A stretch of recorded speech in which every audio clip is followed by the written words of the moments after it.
morning, everyone. Hello. Yes.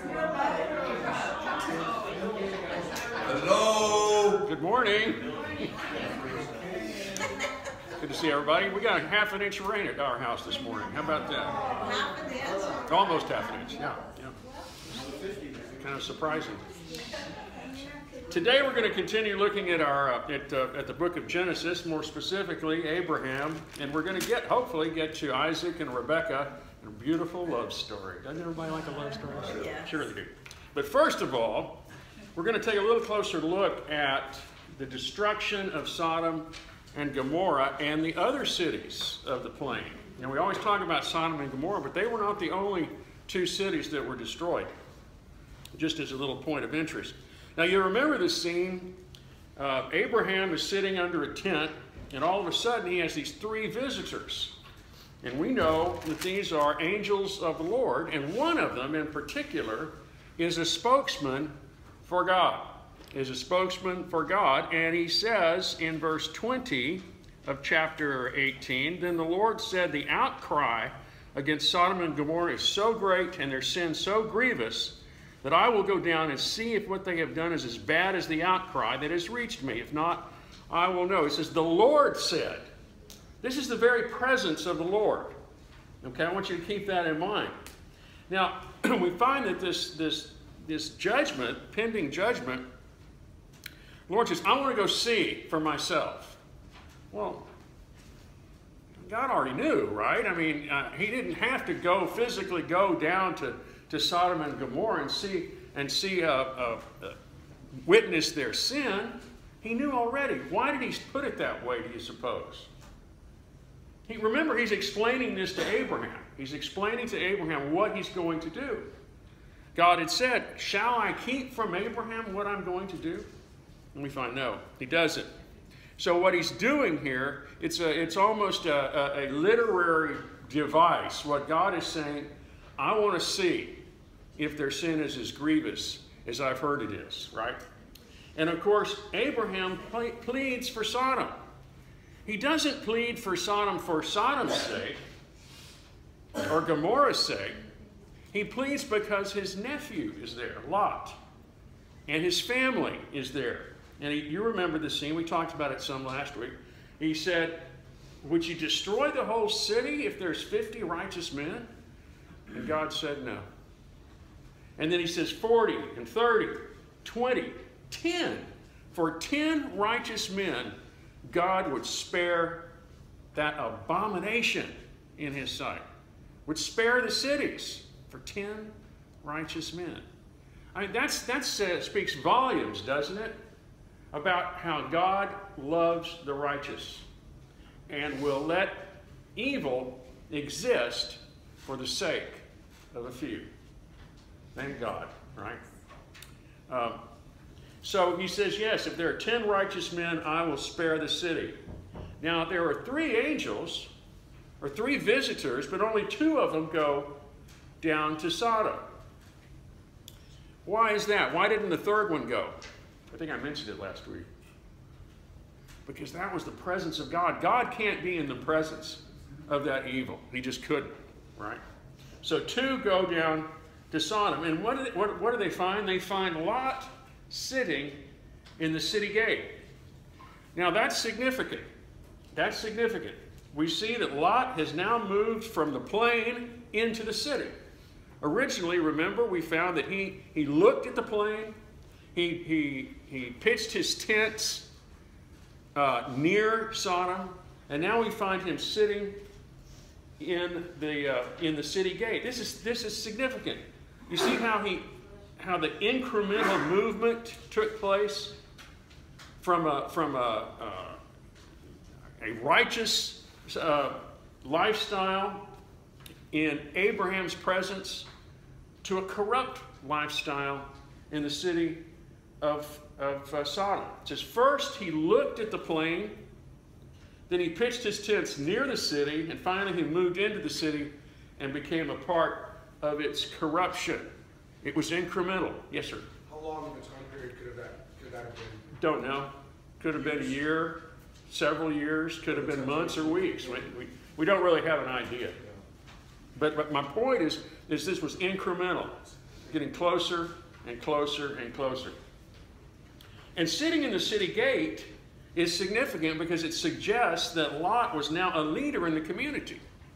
When you hear about people in the Bible, particularly sitting in the city gate, that is where the business of the city was conducted. That's where the affairs of the city were adjudicated, if you will.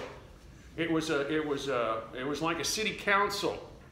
And so not only had Lot moved into the city, he's moved into a leadership role in the city. You know, it doesn't say anywhere here that Lot was a righteous man. It doesn't. As a matter of fact, I think he had become just as corrupt as the rest of the community. Basically, he was probably a good man, but he became ensnared by the moral corruption of the city to the extent that he offered up his 2 virgin daughters to the men of the city as substitutes for the angels. You know what happens, right? The angels visit Lot. They see him in the gates of the city. He invites them into his house. They say, no, we'll just stay in the square. He says, no, I want you to come to my house, because Lot knew the corruption of the men of the city. And so, so they do go into his house. And the men of the city come to the house and demand that he send these 2 men out to them. And they're very clear, so we can have sex with them. And Lot says, no, don't do that. Here are my daughters. Take them instead. What a swell dad, huh? I mean, he has reached a level of depravity, in my opinion, that is not understandable. I mean, it's terrible. Yeah. That also points out the way they look at women in the Middle East, especially back then. I mean, they were real third class. Yeah, property. And look at what it also says in Genesis 19:16. It's apparent that Lot didn't want to go. When the angel said, we're going to destroy this city, you and your family, your daughters, anybody that you know, bring them out with you, because we are going to destroy the city. What happens? He goes to the fiancés of his 2 daughters, and they think he's joking. And it says, finally, it says, the angels say, hurry, take your wife and your 2 daughters who are here, or you will be swept away when the city is punished. When he hesitated, the men grasped his hand and the hands of his wife and his 2 daughters and led them safely out of the city. For the Lord was merciful to them. The angels forced them to leave. They didn't want to leave. Even though they were caught in this horrible lifestyle, they didn't want to leave. Even Lot didn't want to leave. You catch that? Have you ever noticed that before?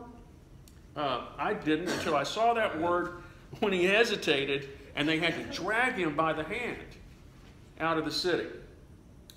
Lot's wife didn't want to go. She looked back as if longing for living in the city, and according to Genesis, became a pillar of salt. And there's lots of formations of that kind in that area that vie for the title of being Lot's wife, pillar of salt.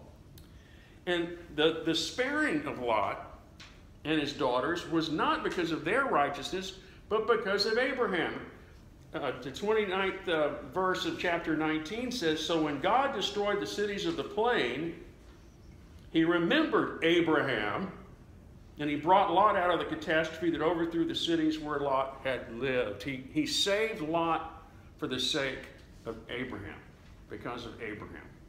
And we find God doing this a lot in the Old Testament. You'll recall, when we get to it, you will recall that when Moses was leading the children of Israel, God would get very angry with them for not doing what he told them to do. And what would Moses do? He'd say, no. You know, these are your people that you brought out of Egypt. Don't slay them out here in the desert, because it'll be bad PR, you know, kind of. You know, God says, I'm going to start over with you, Moses. These people are stiff-necked. They won't listen to me. And Moses pleads for them. And then other times that Moses is so incensed with them, he says, God, why don't you just go on and destroy them? And God says, no, wait a second, Moses. Take a deep breath now. I mean, they go this back and forth, and it's for the sake of Moses that he didn't do it. All right? So we find that. We find that regularly. So the cities are destroyed. We think they were at the south end of the Dead Sea. The Dead Sea, we think. And it all happened in a flash. And, 400 years have gone by since the flood. And people had already forgotten about God's judgment. And his judgment will not sleep forever, right? They had already forgot about that. So, let's go on to good news. There's the bad news. Let's go on to good news. So, several years go by. It says, now the Lord was gracious to Sarah, as he had said, and the Lord did for Sarah what he had promised. This is in chapter 21. And Sarah said, God has brought me laughter, talking about the child, right? And everyone who hears about this will laugh with me. I mean, it's funny, isn't it? Here, a 90-year-old woman has a baby, and like I mentioned to you, the word in Hebrew is not just laughs; it's a joke, right? It's a joke. But she says, now they're not going to laugh at me; they're going to laugh with me. And so her desire, the desire of her heart, was finally met as a result of God's promise. Now, Hagar and Ishmael, the other son of Abraham, are forced to leave because you talk about a dysfunctional family. That was a dysfunctional family, right? And so, but God blessed Ishmael, and we know his descendants became many. Well, a number of years go by. We don't know exactly how many. Isaac might be 25 by the time this test takes place. We don't know for sure. But it says in chapter 22, it says, sometime later, God tested Abraham. Now, this is one of the most peculiar scenes in the whole Bible, in my opinion. Because what God is going to demand of Abraham is against God's nature. It's not something that he does. He doesn't believe. God does not need human sacrifice to be appeased, like the quote, gods, unquote, of the heathens. He doesn't. But he says in verse 2, take your son, your only son, whom you love, Isaac, and go to the region of Moriah. Sacrifice him there as a burnt offering on a mountain I will show you. Now, I don't really fully comprehend why God wanted to test Abraham in this way. I mean, Abraham had done everything God had told him to do up to this point. I mean, he packed up his family. He left his hometown twice. He left Ur of the Chaldees, and then he left Haran. I mean, he's done everything God has asked him to do. He's offered sacrifices. He's built altars. And yet, we have one more test. Now, my Bible says Abraham tested. At the top of where the heading is for the chapter, Abraham tested. But I don't think that's really what God was doing. I really don't. I don't think he was really testing Abraham. I think he was using Abraham as an object lesson for things that were to come. He says, take your son, your only son. Now we start looking at this from a different aspect, and it appears as though God is going to give his people, through the example of Abraham, a glimpse into the coming Messiah. A glimpse. So let's take a look. It says it's a 3-day journey. 3 days. Huh. Get a lot of 3s and a lot of 7s in the Bible, don't we? It says he saddled up, took people with him. It says on the 3rd day, Abraham looked up and saw the place in the distance, saw the mountain, Mount Moriah. Now, tradition tells us that that's where the temple is located, or was located. It was on Mount Moriah. We don't know that for a fact, but tradition tells us that. You notice also it says Abraham took the wood for the burnt offering and placed it on his son Isaac. Isaac had to carry the wood that he was going to be burned up in, right? He didn't know it at this point.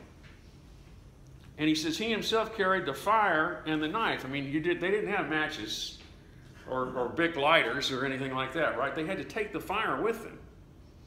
And so Abraham is carrying that. And Isaac all of a sudden wakes up and thinks, hey, there's something wrong with this picture. Now he might be as old as 25 by this point.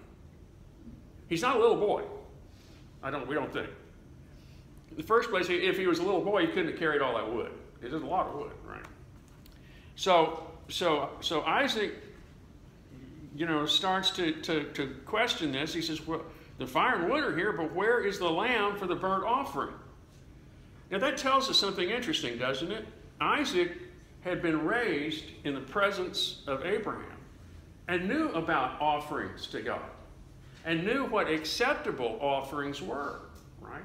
He says, where is the lamb for the offering? He knew what was expected. He had been taught well. And Abraham answered very profoundly, God himself will provide the lamb for the burnt offering. God will provide the lamb. Well, Abraham was wrong about that. God didn't provide a lamb for the burnt offering. He provided a ram instead. Point being, God will provide the sacrifice, Isaac. Now, the book of Hebrews tells us that Abraham was fully intended to carry out what God told him to do, convinced in his heart that God would raise Isaac from the dead because of the promises that God had made. He said over and over and over again, this child, this son of yours, is going to be, you're going to have many, many descendants from him, through him. All the nations of the world will be blessed through his descendants. I mean, God had made so many promises about Isaac. Abraham couldn't believe that if he actually went through with this and killed Isaac, that God would allow him to stay dead. He didn't believe that. And Hebrews, if you recall when we were looking at Hebrews, the writer says, and in a way, Isaac was raised from the dead, in a way.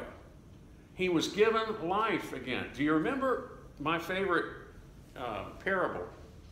The parable of the loving father. Some call it the prodigal son. The father says, it's good that we should celebrate. My son was dead and is alive again. He was lost and is found. You see how Jesus equates those two things?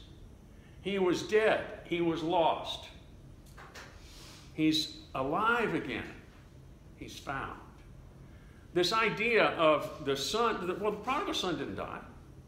Or did he?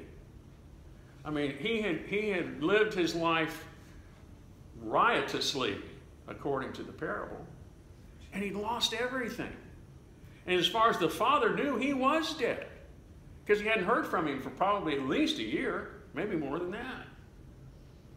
And he says, I have found my son. He is alive. Same way with Isaac. While Isaac was condemned to die, he was given a reprieve, if you will, at the last minute.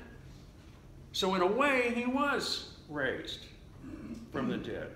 And Isaac, as I said, had to carry the wood, just as Jesus had to carry his own cross. You see the similarities here? Evidently, Isaac was obedient and was going to allow himself to be killed. And evidently, he says, Abraham reached out his hand and took the knife to slay his son. I mean, he was ready to do it. And he says, the angel of the Lord called out to him, Abraham, Abraham. He says, don't do it. In verse 10, it says, then he reached out his hand and took the knife to slay his son, but the angel of the Lord called out to him from heaven, Abraham, Abraham. Here I am, he replied. Do not lay a hand on the boy. Do not do anything to him. Now I know that you fear God because you have not withheld from me your son, your only son. You see how this is a picture of Christ? God provided the sacrifice for Abraham. We're going to see here that he sees a ram with its horn stuck in a thicket, and God provided the sacrifice for us too. A picture of Christ. Even as Abraham was willing to give his son, so God was willing to provide his son as a sacrifice for many. This is one of the first clear indications we have of a type. You know, there are scenes like this all throughout the Old Testament. And they were there for a reason, for a purpose. So that when Christ came, they would say, oh, that's what those old scriptures were talking about. This lamb idea. You know, what did John the Baptist call him? Behold the Lamb of God, when he saw Jesus, who takes away the sins of the world. I mean, all these things in Genesis and in Exodus and Leviticus and throughout the Old Testament give us object lessons so that we can say later, God did have a plan, and this was it.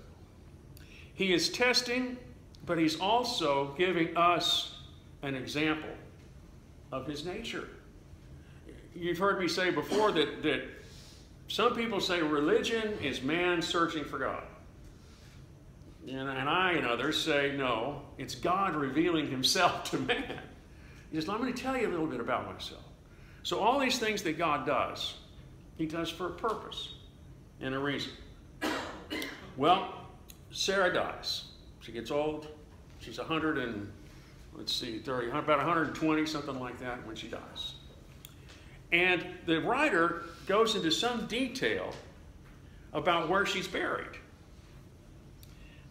Abraham purchases the land from the inhabitants. He purchases the land. It says he gets the field and the cave in it were deeded to Abraham by the Hittites as a burial site. Deeded. Now, the Jews today claim that as proof that they own the promised land, right? That Abraham bought the land and it was deeded to him. Now, I mean, that's 4,000 years ago, more or less.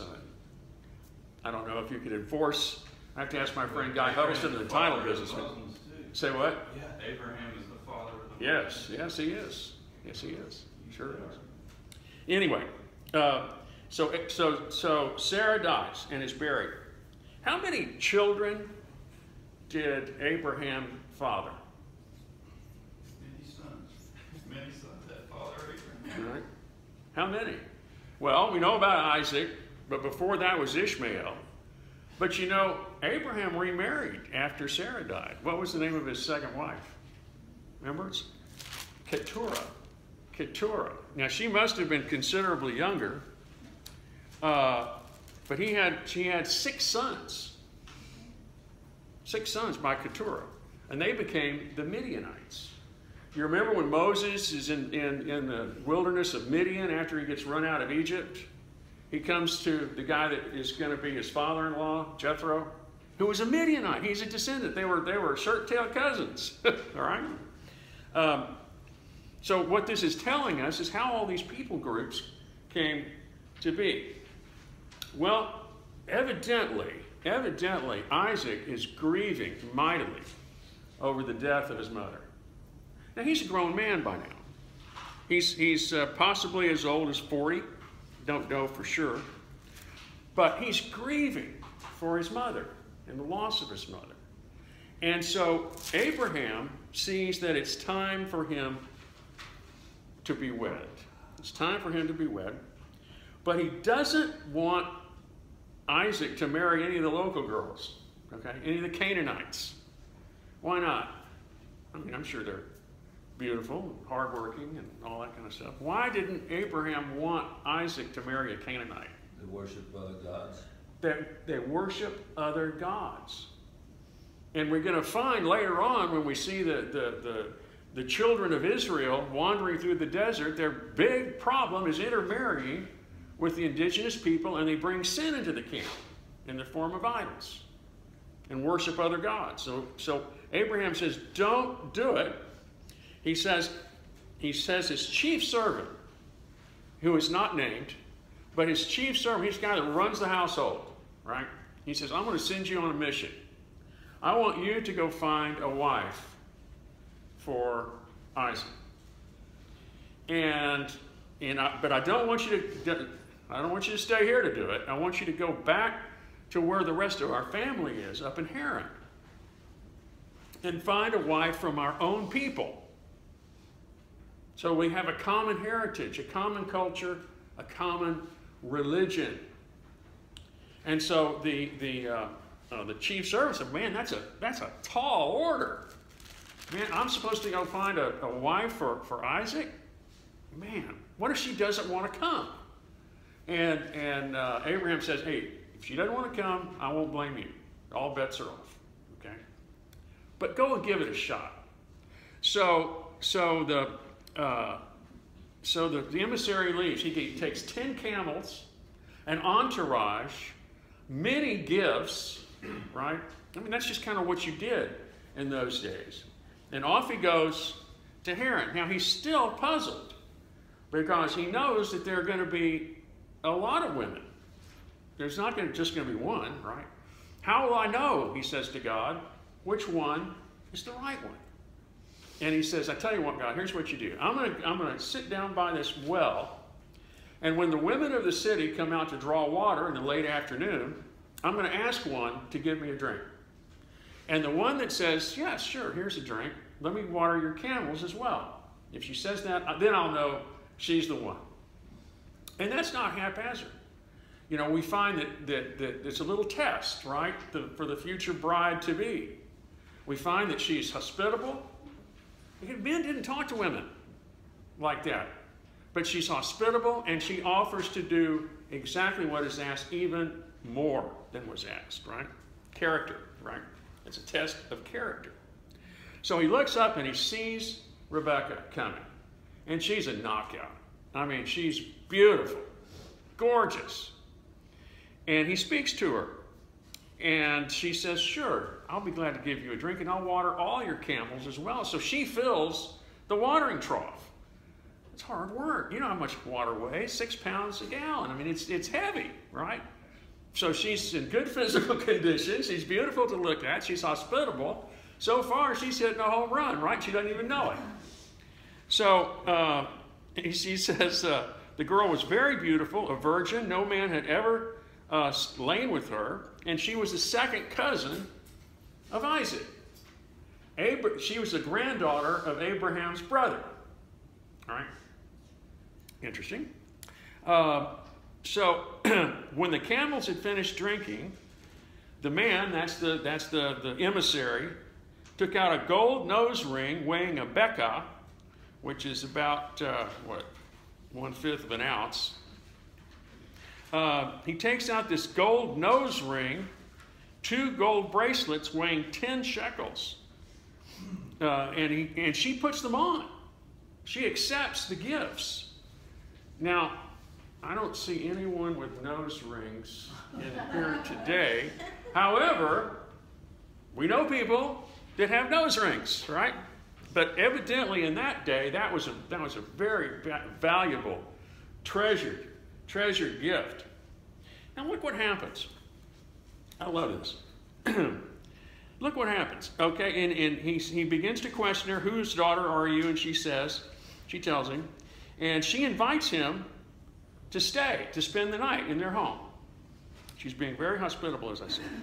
Now Rebekah, down in verse 29, says, now Rebekah had a brother named Laban, and he hurried out to the man at the spring. As soon as he had seen the nose ring and the bracelets on his sister's arms, and had heard Rebekah tell what the man said to her, he went out to the man and found him standing by the camels and said, come, you are blessed, and so on and so forth. Laban focused on the gifts, right? He knew that there might be more here, right?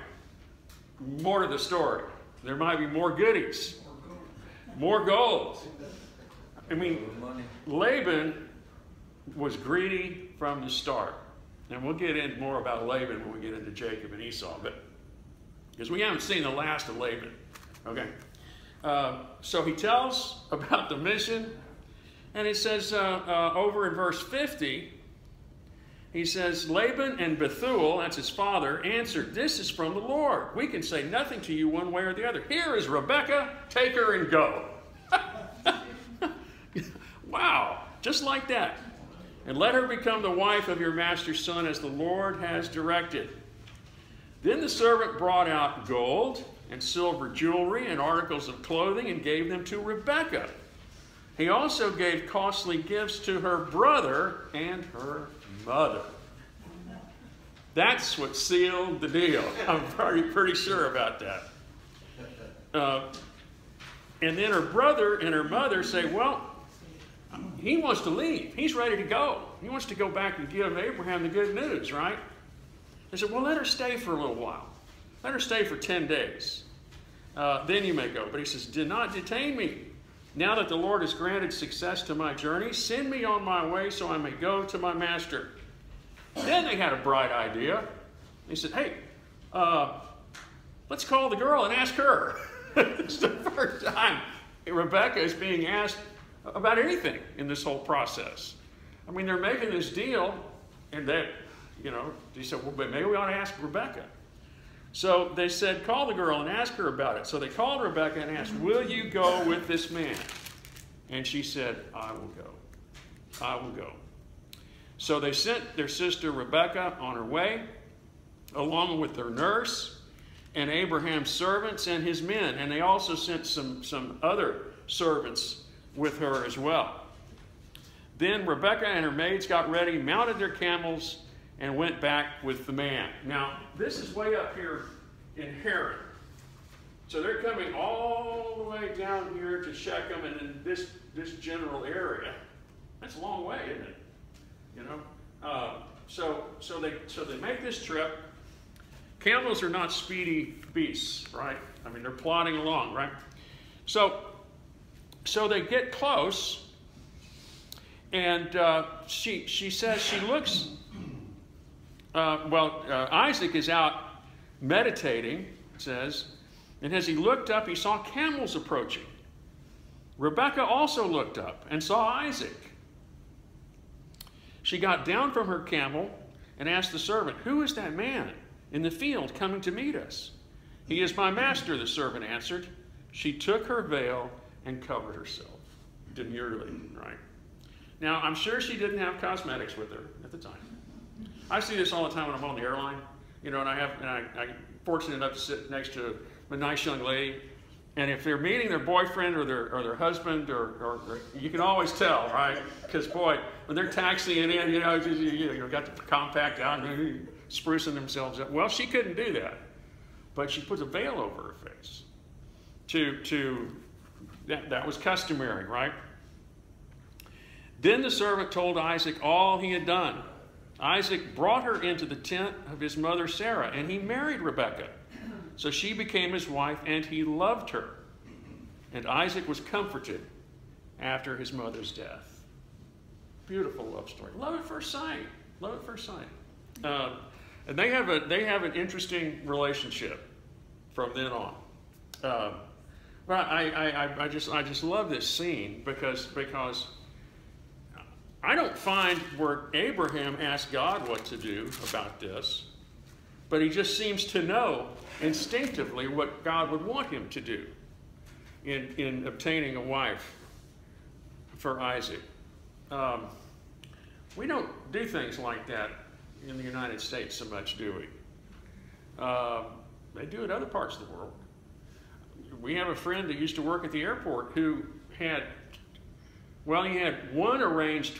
He's from India. He had one arranged marriage, but they canceled it because the father died. The father of the girl died, and they took that as a bad omen. So they canceled it, and they found another wife for him that stuck.